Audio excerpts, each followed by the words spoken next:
مساء الخير. Hello.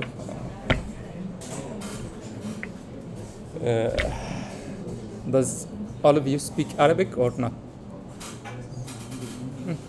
It's English. Okay, so we'll start in English.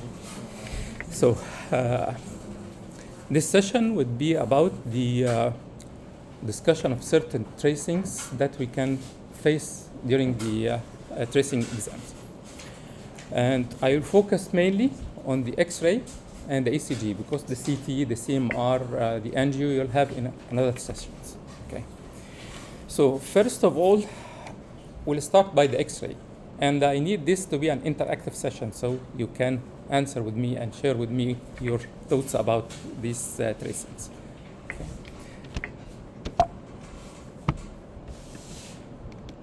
So this is the first chest X-ray. Any comment? Any volunteers? Yeah. Yes, you said cardiomegaly. What else? Evidence of right ventricular hypertrophy.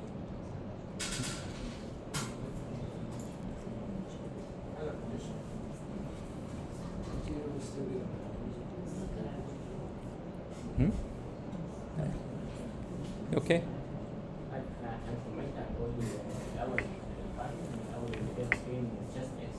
Yes, very good. Yes.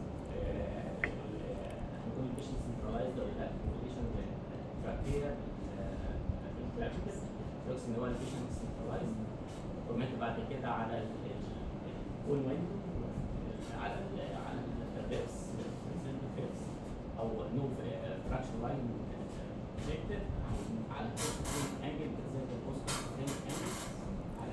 على الكارديو فينيك شادو باركولوس بعد كده كومنت على رايت كاردياك شادو وعلى ليفت كاردياك شادو.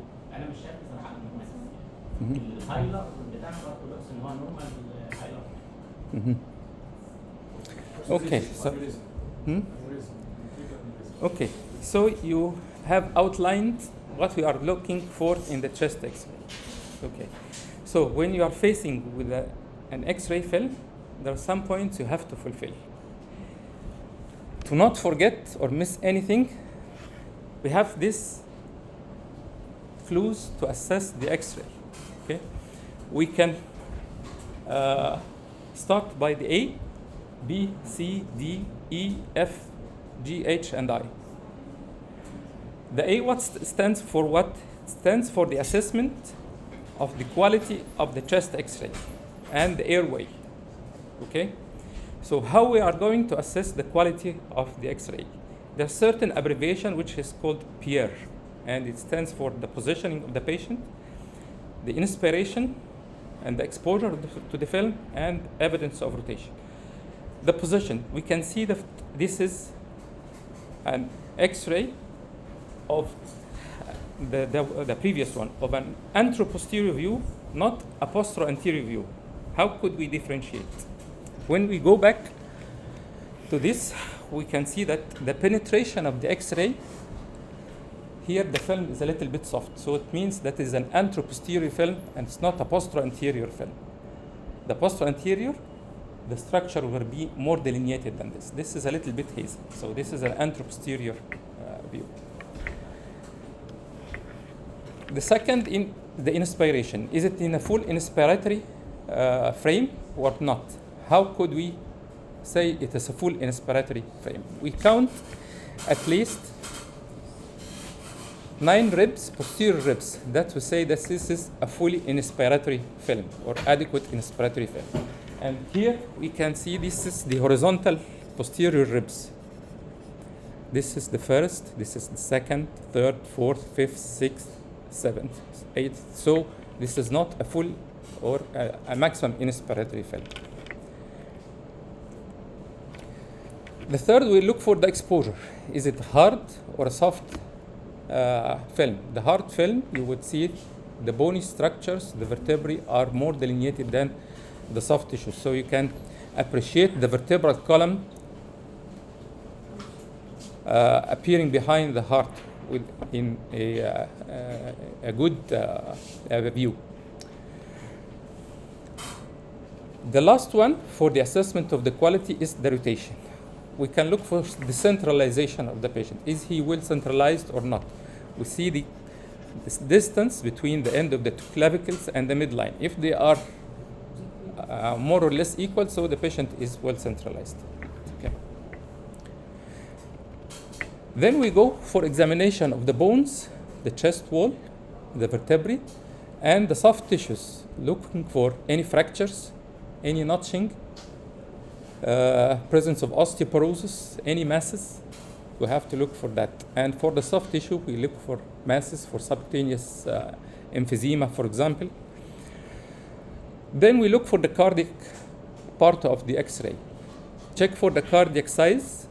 Usually the heart size, the cardiothoracic ratio is 50% or less. If it is more than that, and the patient is full inspiratory, so it means that the heart is a little bit enlarged. So, but this is a crude method of assessment of the cardiomegaly. We look for the borders of the heart, if the left atrium is enlarged, or the contour of the left ventricle, the apex of the heart, it is elevated above the diaphragm, so it means that the right ventricle that is enlarged or is dipping inside the diaphragm means that the left ventricle that is enlarged. Then we look for the diaphragm, especially in patients who had diaphragmatic palsy or those who had emphysema. Emphysema, you have flattened diaphragm or you have elevation of one of the copulae if the patient has masses under the diaphragm or he has diaphragmatic paralysis. And to exclude the diaphragmatic paralysis, you have to do fluoroscopy. You should look for the movement of the diaphragm with inspiration. This is not in the still X-ray film. Then an important thing else, look for the air under diaphragm, because might the patient have gone to the emergency with chest pain and the problem is a ruptured viscus. So he have an air under the diaphragm. Then we look for the effusions, presence of pericardial or pleural effusion, and the presence of extracardiac soft tissues in the lungs, etc. And look for the fields of the lungs. If there is increase in the pulmonary vasculature, like the pulmonary edema, or it is reaching up to the distal 1/3 of the lung fields, it means that this lung plethora.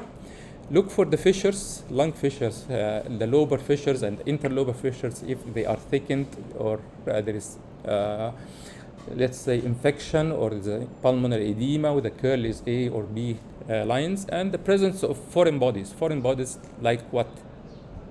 Like the pacemaker, like indwelling catheters, like an nasogastric tube, any problem like a bullet in the chest. All of these are foreign bodies we have to look for. Then we go for the great vessels. We look for the relationship of the great vessels. Usually the aorta is on the left side to the chest wall, the aortic knuckle, and beneath it is the pulmonary. We look for the pulmonary vasculature, if it is increased or if it is oligemic, the lungs, or discrepancy in the size of the pulmonary arteries, or if there is aneurysm of the pulmonary arteries. And the most important is to look for the gastric air bubble. This would delineate the situs of the patient. Is it a situs inversus or a situs solitus? You have to look for the gastric air bubble. Usually it is on the left side. And the last thing is looking for the hilum. There is dilatation or widening of the hilum, meaning there is a lymphadenopathy, like in patients with sarcoidosis or in malignancy, or the hilum may be dilated in patients with aortic aneurysm or aortic dissection. And finally, after commenting all of this, you have to make an impression for what is the finding as correlating with the clinical scenario that is presenting the patient with. Okay? So we go back to the X-ray we have seen before. So to go systematic, first we look for the airway and the assessment. As we have said, this is an anteroposterior, not a posterior film. Is the patient is well centralized? Yes, there's no rotation, and the patient is not in full inspiratory film. The position, this is an anteroposterior, not a lateral chest X-ray. or an oblique. You might get an oblique left anterior or right anterior oblique X-ray for assessment of certain chambers. Then we go for the B, the bones and soft tissues. Can you see any abnormalities in the bones? Yes, very good. This is a rib notching. You can see at the lower border of the ribs here, there is notching. Here, there is notching. Here, there is notching. What a disease that can cause this? Aortic coarctation. And this goes with the enlargement of the heart because the cardiothoracic ratio is more than 50. And it takes a left ventricular configuration and not a right ventricular configuration. So this patient probably with a coarctation and left ventricular enlargement. To see for signs of any other chambers enlargement, like enlargement of the atria. The right border of the heart is formed mainly of the right atrium and the superior vena cava in the upper part. Here we cannot see that there is enlargement of the right border of the heart. Can we see the left atrium? Is it enlarged or not? We look at the bifurcation of the trachea. This is one sign. If there is widening of the carina of the trachea, this is a sign of enlargement of the left atrium. We see the left border of the heart. If the obliteration of the waist of the heart means a left atrial enlargement. And of course, if we did a lateral X-ray, we might see an indentation in the esophagus denoting left atrial enlargement. So, any other abnormalities we can see? Okay, but you cannot judge. Is it because of the not full inspiratory film, or is it because of a problem below underneath the diaphragm? The pulmonary vasculature, is it enlarged, not enlarged? The pulmonary field, there is oligemia, plethora, pulmonary congestion. Plethora, if you can see these marked vascular dilatations at the periphery, the 1/3 of the periphery. This is not a pulmonary plethora. Okay, this might be normal because of the soft quality of the film. So the pulmonary vasculature might be more evidence. If you did it more hard, you might not see this vasculature. But it's a differential diagnosis, and you should write because the patient has a left ventricular hypertrophy, so he might have a pulmonary congestion. This is one of the differential diagnoses we have. The pulmonary vessels and the great vessels, the relation between the pulmonary and the aorta. The aorta here is the left-sided. You can see that the left-sided aortic knuckle, and we can see the pulmonary, the right pulmonary upper and lower branches are seen, but the left are not evident. This is because the encroachment of the heart on the left pulmonary branches.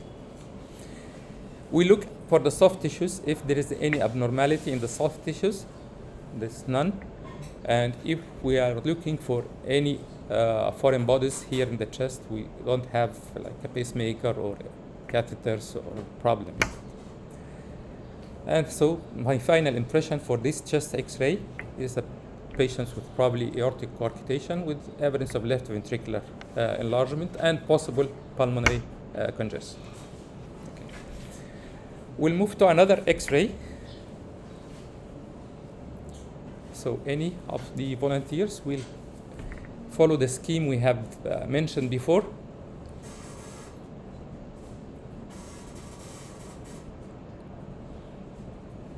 Let us talk about the one on the left side. This is a posterior view, chest X-ray. It's a good penetration because you can see the soft tissues as well as the vertebral column. Patient is well centralized. He's not rotated. The distance is more or less the same. When we look at the cardiac shadow, a little bit enlargement, but this enlargement is mainly on the right side. So what causes enlargement of the right side of the heart in this situation? Might be something related to the heart, some related to the pericardium, something related to the lung. All of this. What's the differential diagnosis of this here? Pericardial cyst. This number 1, pericardial cyst. Pulmonary aneurysm usually doesn't take this presentation, and you can see that the upper lobe vessels are small, are not large. So this either a pericardial cyst or a problem in the lung itself. This is the lateral X-ray. This is the vertebral column, and see this is the ribs. We can see that the vertebral column doesn't have any problem, no osteophytes, no osteoporosis, no fractures, nothing. And we can see that the mass is present here as well. This is so it's for differential diagnosis, but most probably this is a pericardial cyst. Okay. The lung fields are more or less clear. There is no engorgement of the pulmonary vessels, and there is no other foreign bodies here. So this is a simple X-ray that we usually faced in the era of the rheumatic heart disease. This is a picture of mitral stenosis, tight mitral stenosis. This evidence of right ventricular hypertrophy. You can see the apex of the heart is elevated above the copula of the diaphragm. And here is the good inspiratory film that we can see the posterior ribs up to the 7th or the 8th rib. So this is a good inspiratory film. Patient is more or less well centralized. Trachea here is central, and there is a little bit widening of the tracheal bifurcation, possibly related to the enlarged left atrium. We can see also a double contouring, double density in the right atrial border or right cardiac border because of the lateral atrial encroachment on the right border. And the pulmonary segment is markedly dilated for the pulmonary hypertension. And when we look at the pulmonary vasculature, there is increase in the pulmonary vasculature with what we call cephalization, or increase in the upper lobe vessels denoting pulmonary hypertension. And when we look carefully, there is thickening of the interlobar fissures and some curly gear lines that are present. So this patient with possible rheumatic heart disease, severe mitral stenosis, pulmonary hypertension, and pulmonary congestion.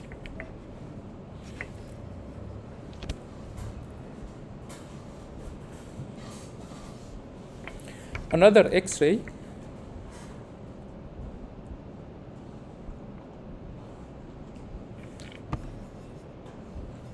good exposure, posterior view. Patient is well centralized. You can see the cardiac border is increased. How we could measure the cardiac border or the CT ratio, the cardiothoracic ratio? Check for the widest area of the cardiac borders from right to left, and we measure the widest area at the lower part of the thoracic cage and divide by this ratio. So if you have a ratio of more than 0.5, so the heart is enlarged. The aorta here is not dilated. The pulmonary is a little bit dilated, and the left atrium, there is bulging of the left atrium, this marked left atrial dilatation, widening of the crest. So this is a left atrial dilation. Also, this we might see in patients with rheumatic mitral stenosis.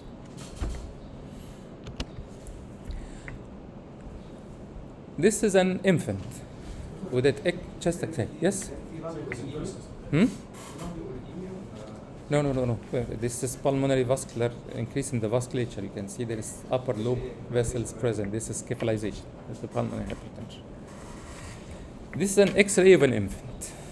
It's okay. Of course, we are adult cardiologists, but you might face an X-ray with an infant or child. Okay. So, what can we see in this chest X-ray? The same as we mentioned for the adults with for the children, but usually the ribs would be more horizontal pattern compared to the adults. Huge cardiomegaly, yes.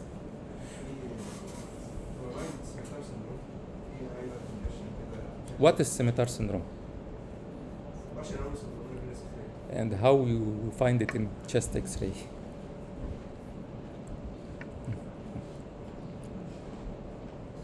This is not a scimitar syndrome. Scimitar syndrome, you would find something like a sword here in the right border of the heart. This is the scimitar sign, but this is not a scimitar syndrome. You can see the lung fields are more or less plethoric. The lung, the vasculature reaches up to the distal or lateral third of the lungs. There is marked cardiomegaly, and you cannot differentiate is it a right or a left ventricle, but we can say, let's say, dipping inside the diaphragm, so it might be a left ventricle or a biventricular. You cannot tell unless you do a left lateral film and check for the retrosternal space. But the most obvious thing that the trachea is a little bit shifted to the right, so the patient is not well centralized. And there is, what is this? It's a nasogastric tube that is inserted. Any other abnormalities we can see?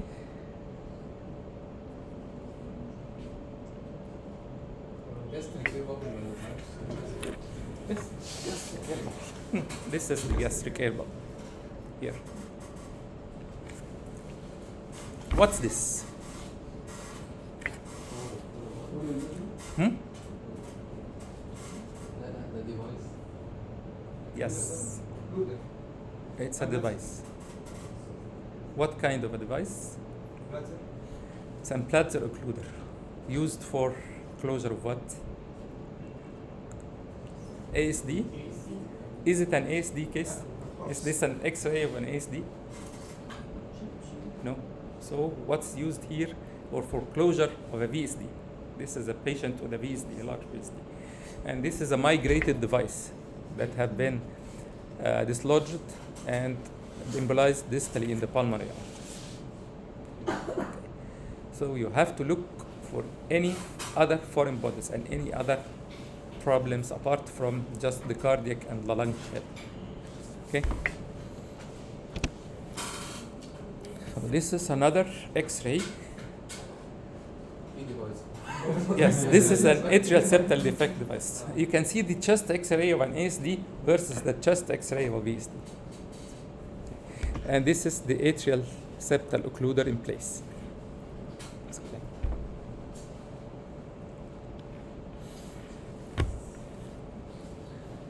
So we move forward for a little bit more difficult cases. This is a 77-year-old lady with a history of ischemic heart disease admitted to the emergency with symptoms of shortness of breath.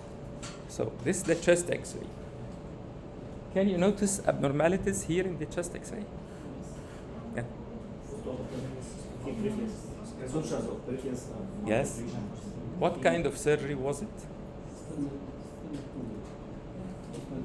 This patient with ischemic heart. What else?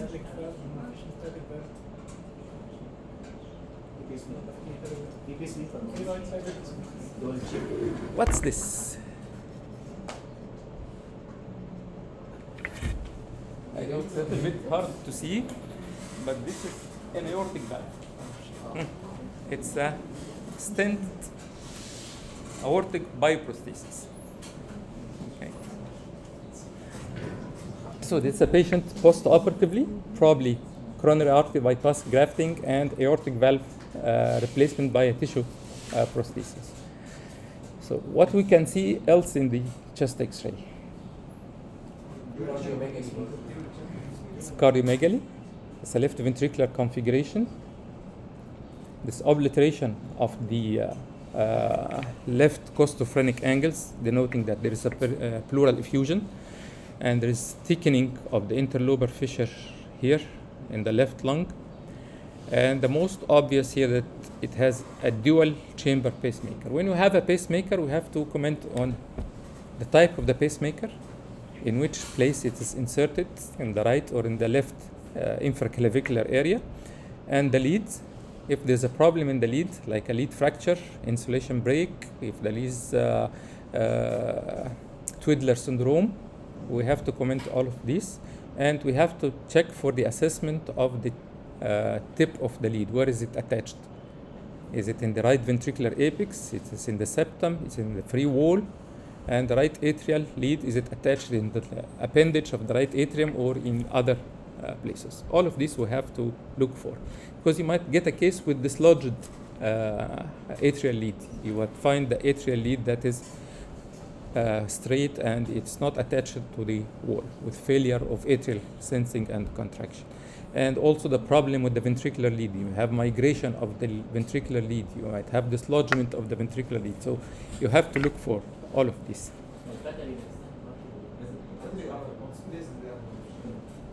Usually in a female with a redundant tissue, when she is lying flat while during the insertion of the pacemaker, you would find it in place. But when she stands up, because of the fat and the redundant tissues, it would be displaced down. So no problem with the site of the pacemaker.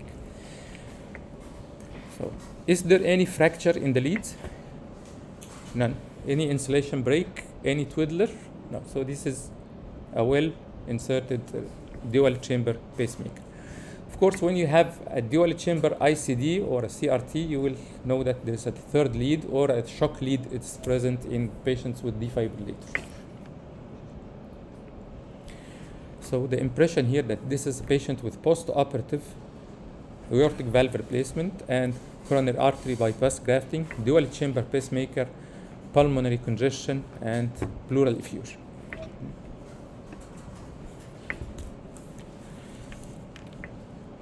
So this is an X-ray posterior view. Patient post-operatively, you can see that this sutures the sternum, and the patient is not in full inspiratory film. There is enlargement of the cardiac shadow, but we cannot say there's a cardiomegaly or not. And there is increase in the pulmonary vasculature, denoting the pulmonary congestion. What else is seen here? Ring. Which is which? Yes, mitral, aortic, tricuspid.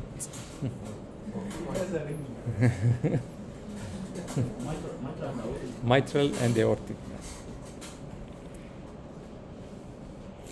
Usually the valve that is facing upwards is towards the aorta, and the one is facing toward the apex is facing the mitral position. There is other.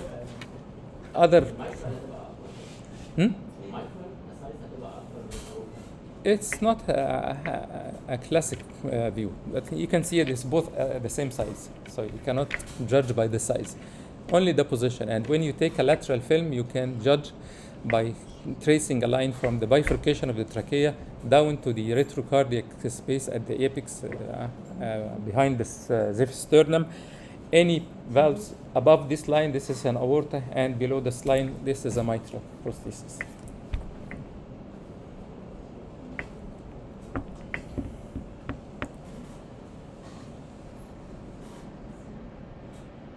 So, this is another X-ray view of a patient who had dual chamber pacemaker. The cardiac size looks normal, and there is increase in the size of the pulmonary artery here in the left pulmonary branch. But you cannot say there's pulmonary embolism or not, because I cannot see any defects, triangular defects, Hampton sign, or other signs of pulmonary embolism. So we cannot tell. But when we look on the right side, there's a little bit veiling here at the base of the, it's not veiling, black shadow here at the base of the right lung, together with a fluid level, so it's probably of a hydropneumothorax. Okay. The pacemaker, I've said, is dual chamber pacemaker inserted in the left infraclavicular area with the two leads, one at the right ventricular apex. How can we see now, or we know that this is the right ventricular apex? Usually the tip of the lead is looking downwards and below the diaphragm. So this is in the right ventricular apex. And here this is in the right atrial appendage. Can we differentiate this is in the right or the left ventricle?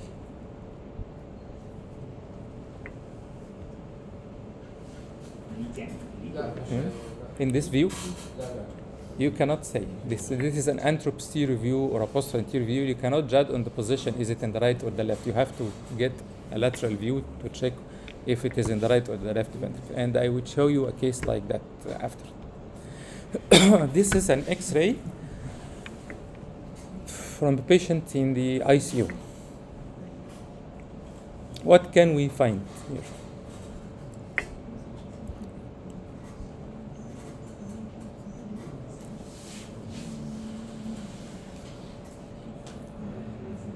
Patient probably in the supine position, or it's not in a full inspiratory position. And we can see that there is marked pulmonary edema or pulmonary congestion. The heart size, we cannot judge, but probably it is dilated, and the gastric air bubble here is on the left side. What is this? This is a leadless pacemaker. Okay. And what's this? This is a central line. It's inserted from the right subclavian down to the right atrium. Okay.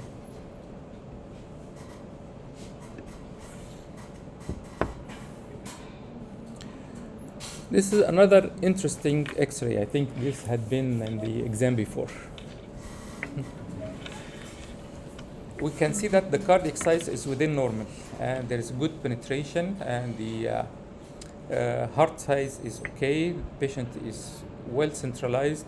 There's no problem in the soft tissues or in the bony cage, but there is a pacemaker, a dual pacemaker. Can you see the course of this pacemaker? This is the presence of left superior vena cava. Usually when you insert the pacemaker, it goes in the superior vena cava to the right atrium, and the superior vena cava is to the right side of the sternum. But here the leads crossed the middle line and entered in a vertical space, then go to the ventricle and the atrium. So this is a dual chamber pacemaker that is inserted through a left persistent superior vena cava.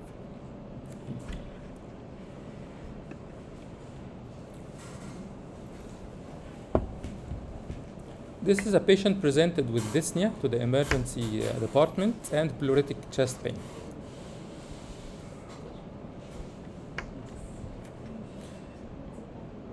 All of the X-ray findings are okay, apart from this shadow.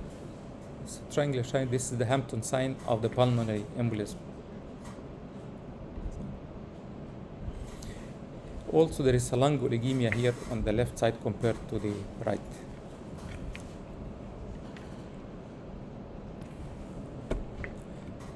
You might not get an X-ray of the chest. You might get X-ray of any other parts of the body. Skull X-ray, hand X-ray, abdominal X-ray. So how we comment on this abdominal X-ray?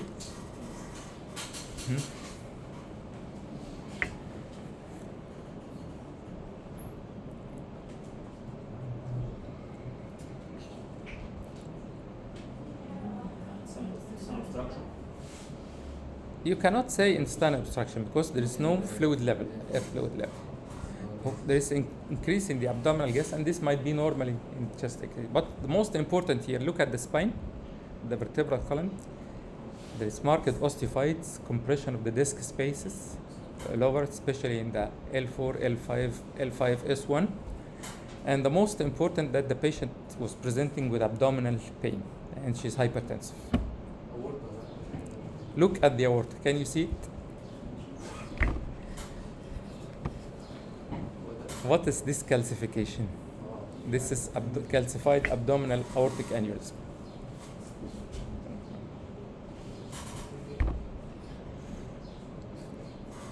You might also have, I think, presented a case of chest X-ray with stenting of both iliac arteries in the exam before. So you might have something like that. I think this is the final X-ray, was for the sake of the time. Any comments?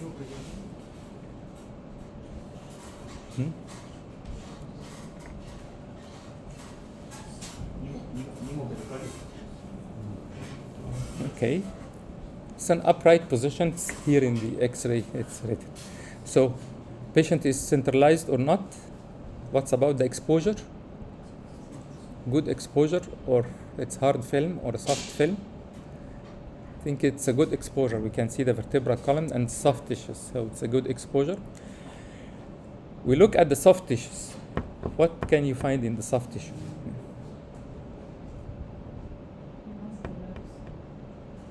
soft tissue of the chest wall, not the soft tissue of the lungs.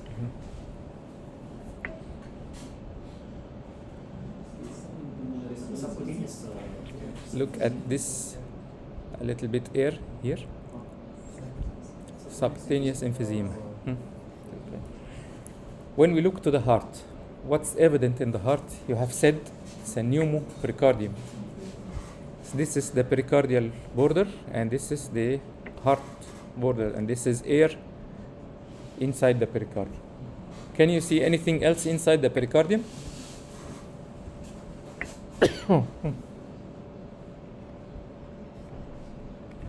What is this?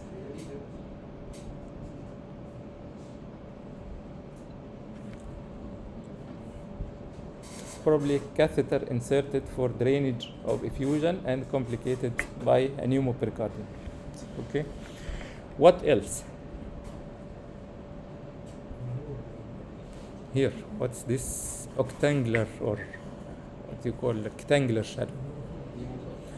This is a pneumothorax with a lung collapse. This is the lower border of the lung, and there is a fluid here in the right pleura. So this is a hydropneumothorax. Can you see anything else? There is a chest tube inserted in the second intercostal space on the right side.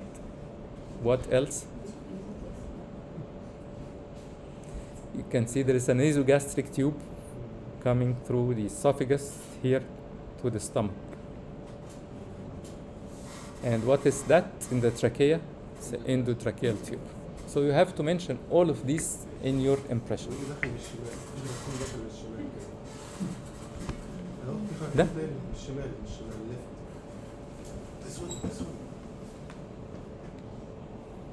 ما دي درينج كثر، ما هي دي داخل البريكارد.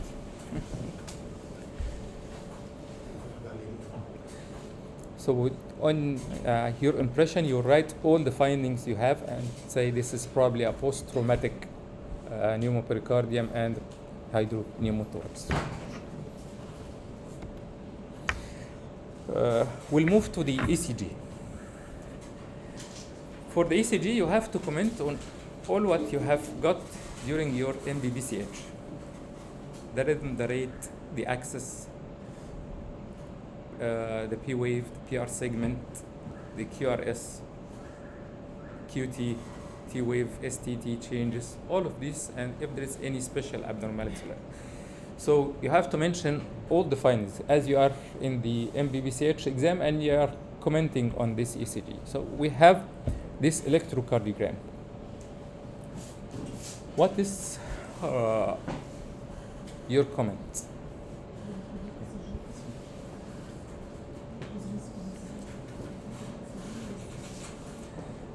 For the first impression, you'll see that there is a low voltage in the ECG. You can see the amplitude of the QRS in lead 1, 2, 3 doesn't exceed 15 millimeters. So there's a low amplitude. And also, when you look at this ECG, you see a footprint of Winkelbaching. What's the footprint of Winkelbaching? Group beating. 2 beats, space, 2 beats, space, 2 beats, space. This is a footprint of the Winkelbach, but you cannot say unless you see the other findings that you can support your diagnosis of Winkelbach. Okay, so we looked at the P wave. What is the normal P wave? Seems like a low atrial pacemaker. Yes, the P wave usually should be upright in lead 2 and inverted in V1, or biphasic in V1 and inverted in AVR. When we look in the ECG at the P wave, this is a P wave in lead 2, it is inverted. Here it is inverted, inverted. And in AVR, we can see the P wave is upright, upright, upright. So this is a low atrial or a junctional rhythm. And the rate is about 60 beats per minute. So we have a low atrial or a junctional rhythm that is associated with possible Winkelbach. We have one criteria of the Winkelbaching, and the other criteria that there is a prolonged or gradual prolongation of the PR segment until it is here dropped. So this is another footprint of Wenckebach. Any bundle branch block? None. Any evidence of ventricular hypertrophy? None. Any evidence of ischemia? You cannot say. There is T-wave changes here in the anterior leads, V1, 2, 3, and biphasic in lead V4. The ST segment is not depressed, and the QT interval looks normal. So my impression that this is infranodal, or a junctional or a low atrial rhythm with 3 to 2 Wenckebach. According to the clinical scenario we give you in the exam, you can reach up to this in the final diagnosis. The most common here might be a digitalis overdose or digitalis toxicity that can cause this. Another simple ECG we have faced too many times in the ER. This is a 35-year-old male with type 1 diabetes, feeling generally unwell with this ECG. So,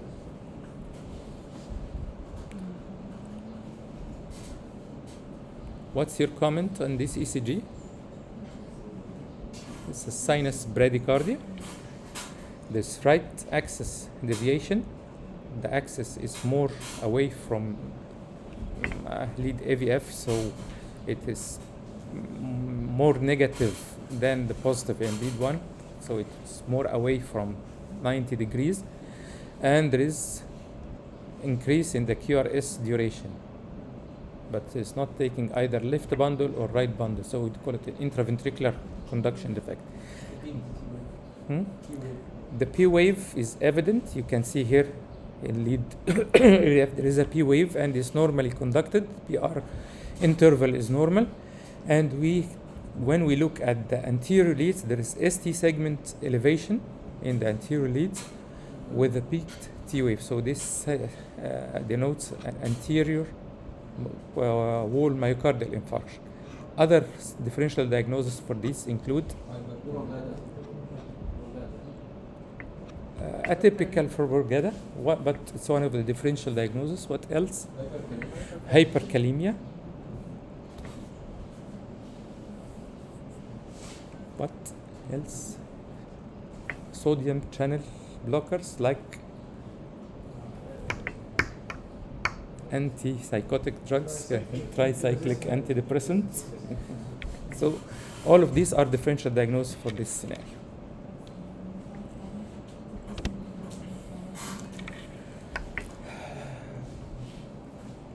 Okay, this is another 12 lead ECG. Here is the limb leads 1, 2, 3, AVR, AVL, AVF, and these are the chest leads. And the 3 here are long strip leads. So when we look at the rhythm, it's irregular. There is any abnormalities that we can see in this irregular rhythm. Is it regularly irregular, irregularly irregular? If there's a P wave present, P wave absent, is it atrial fibrillation? It is premature atrial beats. What you can see. When we look at the rhythm strip here, let's say for V1, we can see there is a P wave, QRS complex, followed by another different P wave with a QRS complex coming prematurely, followed by an uncompensatory pause, then the sequence continues. So this is atrial prematures in trigemy. Every third complex is this, in bigemy, sorry. In every second complex is in atrial premature. And here in the distal part, there is sinus tachycardia with also runs of premature atrial beats. So we might say that this is a multifocal atrial tachycardia in the distal part of the tracing or not. It's one possibility, but the evident part there is the atrial prematures in bigemy. No other abnormalities either in the QRS complex or in the ST or T waves or evidence of ischemic change. Okay. This is a 12 lead of ECG. Also the limb leads 1, 2, 3, AVR, AVL, AVF, and the chest leads V1, 2, 3, 4, 5, and 6. And these 3 are the monitor or the long strip leads.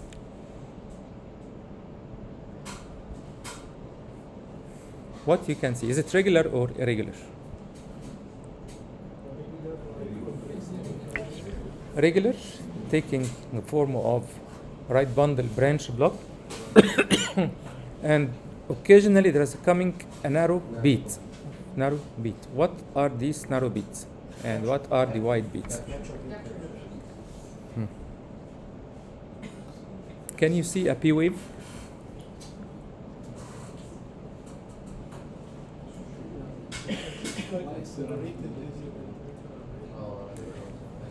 Yes, this is accelerated idioventricular rhythm, and narrow beats are probably junctional beats occurring in between this accelerated idioventricular rhythm.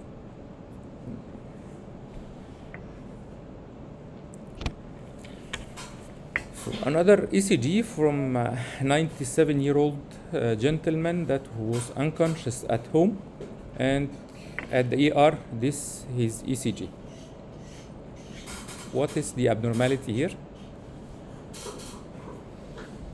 Bradycardia. Mm-hmm. Epsilon wave. Yes, this is of hypothermia. This wave is diagnostic of hypothermia. This is one of the repolarization abnormalities that occurs. Can you know the treatment of hypothermia? Especially in this patient.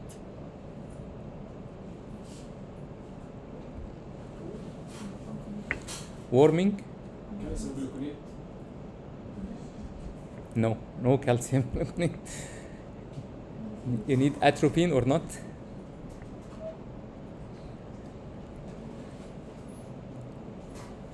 No. No atropine. Why?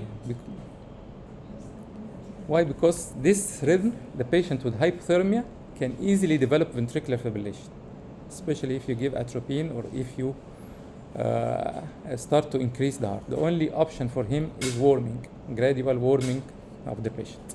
You might insert a temporary pacemaker if the patient is hemodynamically unstable, but this carries also the risk of arrhythmias. So, but if the patient developed arrhythmias, what is the option for treatment?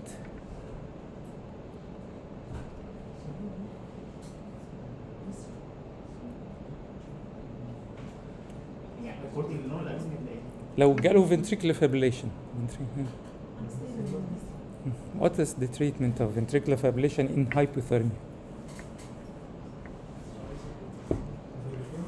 No xylocaine, no amiodarone, no magnesium, no DC.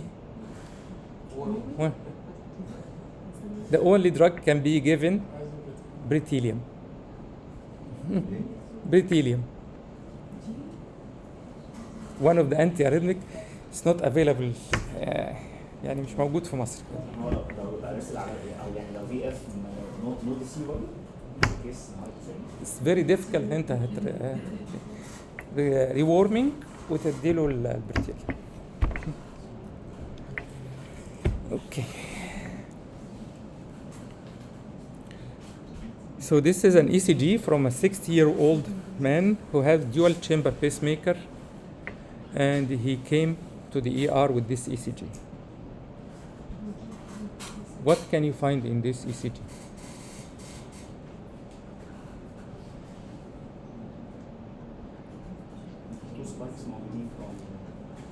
Okay, so this is a paced atrial and a paced ventricular complex. This is small spike for the P wave and a small spike for the QRS complex. And this is what is normally happens with dual chamber pacing. It's in the DDD mode, pacing atrium, pacing ventricle. At a rate of 60, this is the lower rate of the pacemaker. What is the most notable here in this pacemaker? Morphology. It's right bundle, and it's negative in one, and let us say in AVF, but it's not in AVL. But if it is in AVL, it would completely diagnose the presence of a left ventricular lead. So this is the biventricular pacing. Is it well functioning, malfunctioning?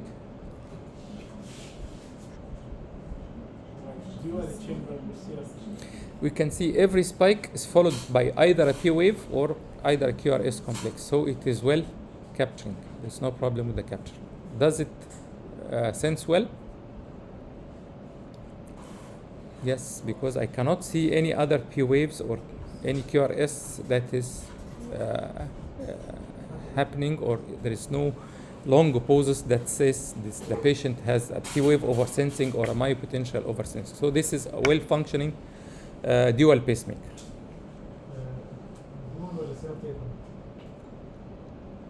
هو ديوال تشامبر، هو مش هتفرق بالنسبه لك او ايه يعني السي ار تي او الديوال، هو ممكن يبقى محطوط ليفت فنتريكولار ليد بس وعامل لك المنظر ده.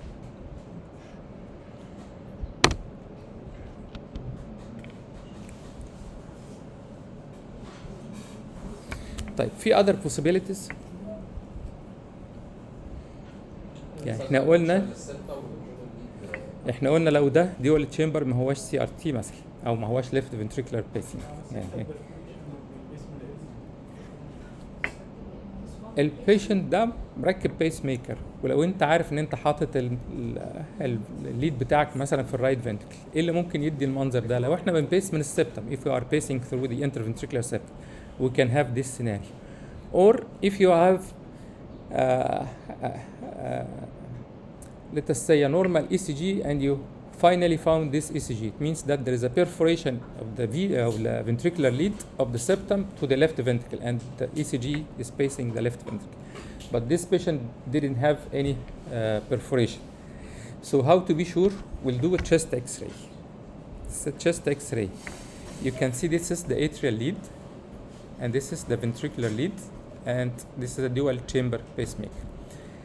This lead might be in the ventricle, in the right ventricle, or in the left ventricle. You are not sure. And it might be in the septum or might be in the free wall of the right ventricle. So also you might be sure. So you have to do a lateral film.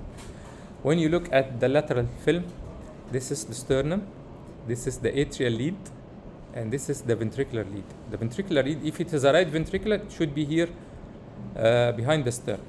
But if it's left ventricular, it's here in the left ventricle. So this have mistakenly been inserted through the left ventricle, and this is why the ECG shows the left ventricular configuration.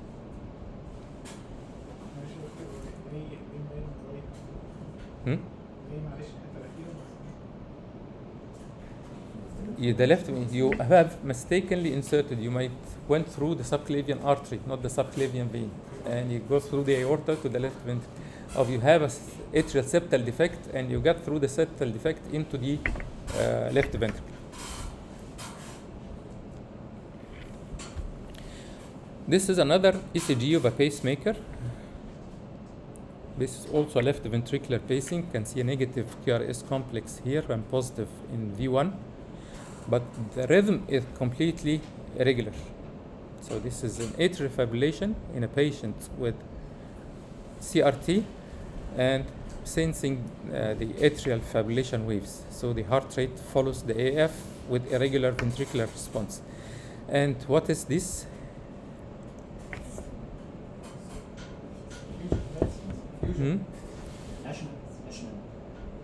لا Ashman doesn't occur with pacing.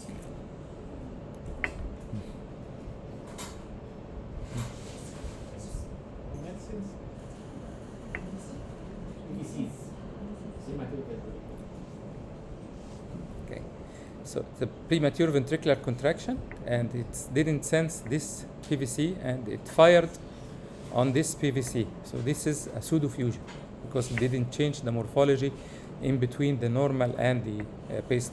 So this is a pseudofusion. What's the difference between a fusion and pseudofusion and pseudofusion?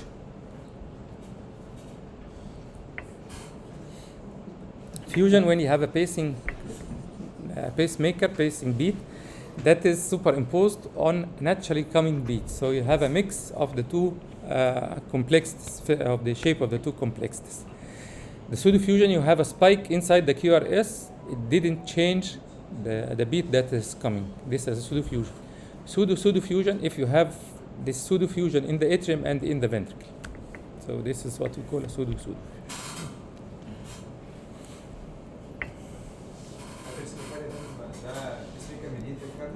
لا, this is atrial fibrillation sensed ventricular pacing. Pacemaker can irregular. You cannot see a P wave at all. If it is pacemaker mediated, or you should see the start of the pacemaker tachycardia, and you either see a retrograde P wave, and you will see the beats that normally paced have a P wave before the paced QRS complex. أنا irregular. ما ده irregular. يعني شوف ال QRS duration مثلا between this and the one before this, and you cannot see a P wave. This is an irregular.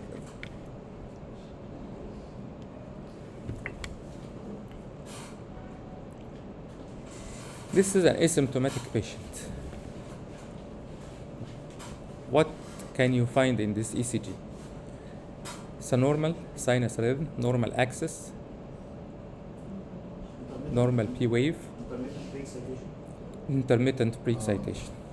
These beats, the abnormally coming here, are having a P wave with a slurred QRS complex. This is an intermittent pre-excitation. Can you localize? Because it's important to localize the accessory pathway when you have an ECG of an accessory pathway. You have to say it's a right or left sided. For the MD, they should say if it's a septal, posterior, lateral, right free wall. You have to localize. So, just to say if it's a right or left side, you look at the pre-excited beat. There is a tall R or a positive delta in V1. So this is coming from the left side. And the transition usually would be before the V1. If there is no transition or the transition after V2, this is a right-sided accessory pathway.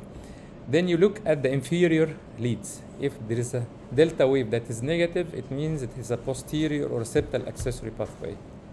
If you have a positive with a positive delta waves in the lateral leads, so this means it's a lateral accessory pathway, left lateral. If you have a positive P wave in all the anterior and the limb leads, it's probably a right free wall accessory pathway.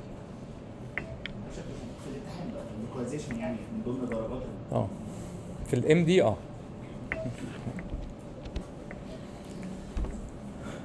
So this is a little bit wide QRS complex tachycardia having a right bundle branch block morphology and left anterior fascicular block. Spot diagnosis. Which fascicle? Left posterior fascicular VT. Just to be not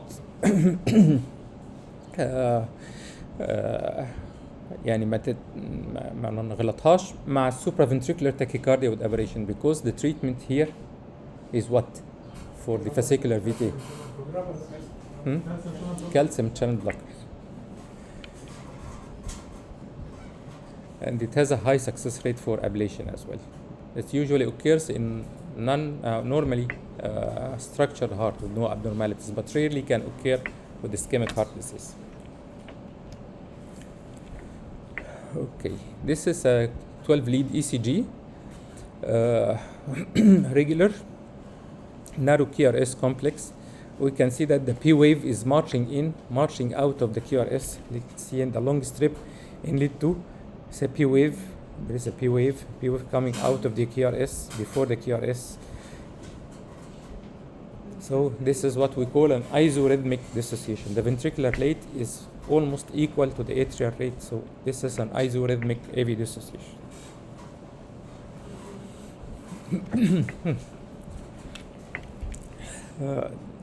This is another interesting long strip. So this is a lead V1, lead 2, V5, V1 to V5.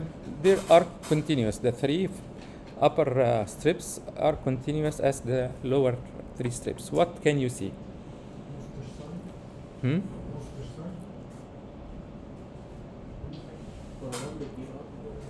First degree AV block, What else? رايت اكسس. يعني مش you cannot tell the axis. You don't have a lead 1 and it's a lead 2 only. And V1 و V5. You have ST depression in the infralateral in lead 2 and lead 3. This might be ischemic. But what is this pose?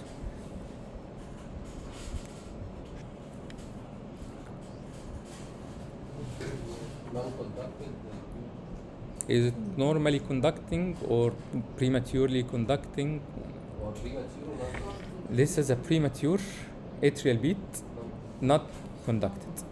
So why the PR interval after that is normal?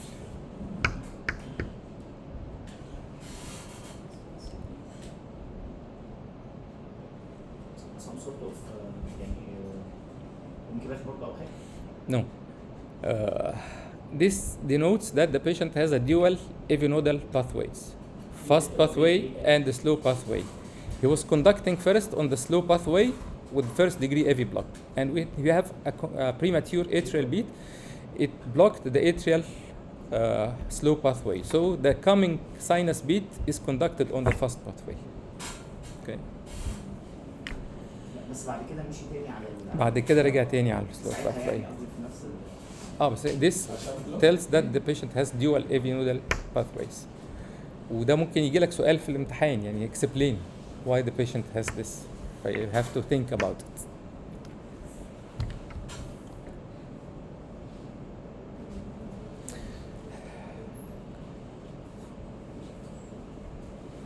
Okay, this is a 12 lead electrocardiogram. There is a left anterior fascicular block. There is gradual prolongation of the PR interval, as here in the long strip here. PR prolonged until after prolongation QRS without a P wave. So what happened here? This is a long cycle Wenckebaching followed by a sinus exit block. There is no impulse coming from the atrium. So this makes it a little bit of an atypical Wenckebach. But this Wenckebach was a sinus exit block. This for MD, it's not for the MSc.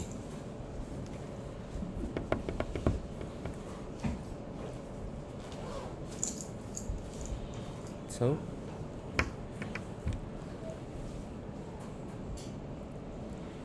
comment. It's a 12 lead ECG, tachycardia, white QRS complex.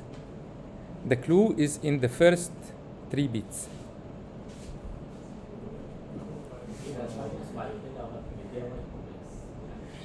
You can see that this is a P wave, normal QRS, then a white regular tachycardia. So this supraventricular tachycardia with aberration.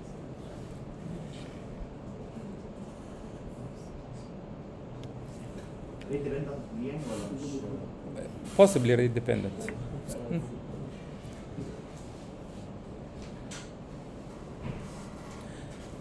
It's a 12 lead ECG.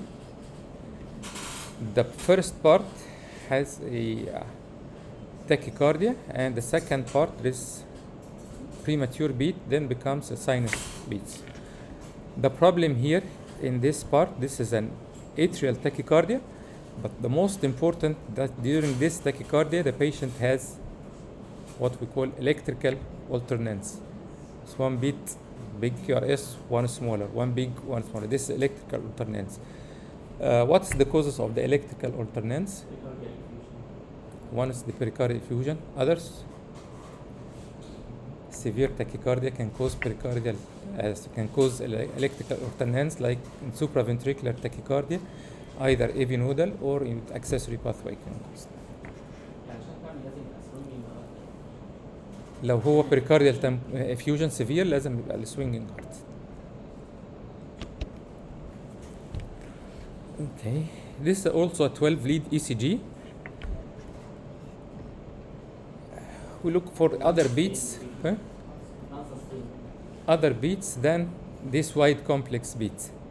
This is sinus, and we can see the loss of the R wave progression in the anteroseptal leads, probably either left ventricular hypertrophy, but there's no voltage criteria for LVH, or anterior old myocardial infarction. So all of the clues here in these white beads. What are these white beads?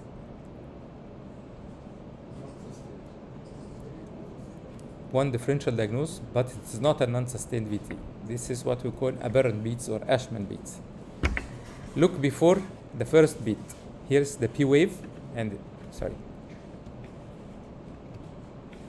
here is a P wave, and here is another P wave before the QRS complex. So this is supraventricular with aberration.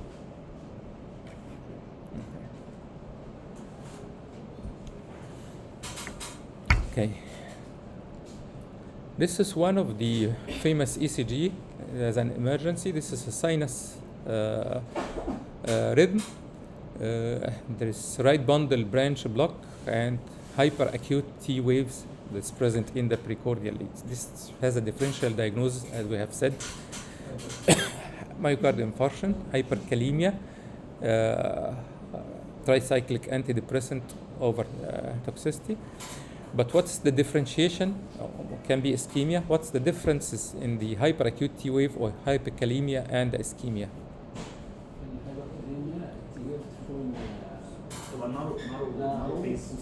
Yes, during ischemia, it's a wide base T wave, hyperacute T wave. In hyperkalemia, it's a narrow base. And this table shows the ECG changes according to the level of the serum potassium that is present. But yes. في البريفيوس ECG حضرتك بتقول في الاشمن بيتس لازم يبقى قبليها بي ويف عشان تدايجنوز. مش شرط لو هو atrial fibrillation. If yes, she is asking about the Ashman beats, if should be preceded by a P wave or not. No, because in atrial fibrillation you don't have a P waves, but you have a short after long cycle. But here we have evidence of atrial activity before that's aberration. Okay. Yes. Sometimes when we have a DT, بيبقى preceded ساعات by a P wave. Yes, but this will be AV dissociation. Yes. You will not see P wave during the VT. But you have a VT before the QRS complex. It's normal morphology as the normal P wave, and this followed by the tachycardia. Usually we look at the first part or the initial part of the QRS during tachycardia. If it is narrow, so it means most probably it is a bundle branch aberration. If it is wide, we go into differential diagnosis of a wide QRS complex tachycardia.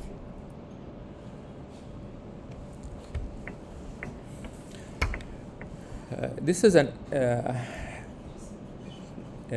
let us say interrogation of the pacemaker electrograms. Here is the atrial channel, and this is the ventricular channel. And this is the interrogation of the pacemaker. He interrogated these beats as atrial sensing, atrial sensing. This is ventricularly paced, atrial sensing, atrial sensing. So he misinterpreted this as an atrial fibrillation, but the scenario is not, because this is what we call a myopotentials. It's artifacts. So the pacemaker felt these irregular beats and interrogated as an atrial fibrillation. So in the careful interrogation, you will find no, this is a regular pulse, regular atrium, and all of these are myopotentials.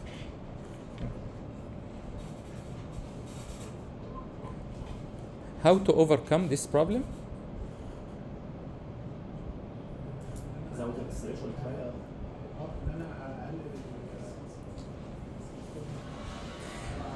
ارفع الثريشولد بتاع الاتريال سنسنج اللي هو بنسميها يعني احنا بنقلل السنسيتيفيتي بتاعته لسه لان هو بالعكس هي ناس تفتكر ناس when you decrease the threshold for sensing يبقى انت بتقلل السنسيتيفيتي. لا، انت بتزود السنسيتيفيتي. if it is increased you will lower the sensitivity. بمعنى ايه؟ if you have let us say this computer and I'm hiding behind it. If you want to see me, you should lower the pacemaker. So I will increase the sensitivity. But if it is higher, increase the sensitivity, I will not see you. So I decrease the sensitivity. I think this is the last ECG. This is a 12-lead electrocardiogram. It's probably an ischemic etiology. The most important finding here is the long QT interval with something we call is a T-wave alternance. You can see one beat with a negative T-wave and the following beat is a positive T-wave. This is a T-wave alternance and it's of high risk for sudden death. And most probably this is an ischemia. Other possibilities of some problems with the repolarization of the heart. Yes. Finally, you know, as I've said, for the ECG, you have to comment on everything you have for the exam. The rate, the rhythm, the axis, the P-wave morphology, the amplitude, the irregularity. And finally, if you have a differential diagnosis, you have to write it. If you have a final diagnosis, you have to write it. If you face the questions on this tracing, like pathology, mechanism, etc., you have to think about it. For the X-ray, just follow the scheme and you will not miss anything in the chest X-ray. Okay? Thank you.